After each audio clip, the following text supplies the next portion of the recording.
Tingnan niyo guys, Lena Sinaypara. Ayan, sagutan na naman sila dito.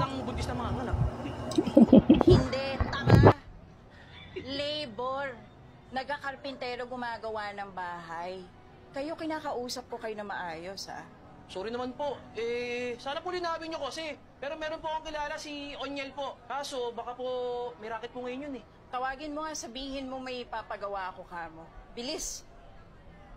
Titinginan pa eh. Bilis. Uy, mumesa ninyo ha. Mamaya na lang ha. Kakamot-kamot pa eh. Ito naman. Ay, Ano? may mga alipin Ano? siya. Reyna ba siya? Diba? Patamaan mo ba ako? Bakit? Nabukulan ka ba?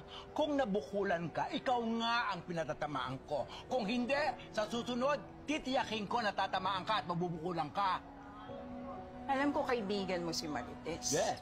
At alam ko na siya yung kakampihan mo. Pero pinapaalala ko sa'yo, wag na wag mo kong kakantiin at papatulang kita. Kaya wag ako, ha? Kasi hindi kita aatrasan. Saka wala akong planong makipagkaibigan at makipagplastikan sa'yo, Roda. Tumpak! Ngayon'y malinaw na ang lahat. At hindi ako nagbabait-baitan, ha? FYI, for your information.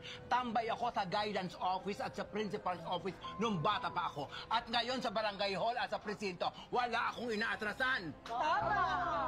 Correct! Check! Halina kayo! Diyos ko, hindi na naman kayo nagsipaligo. May anghit kayo.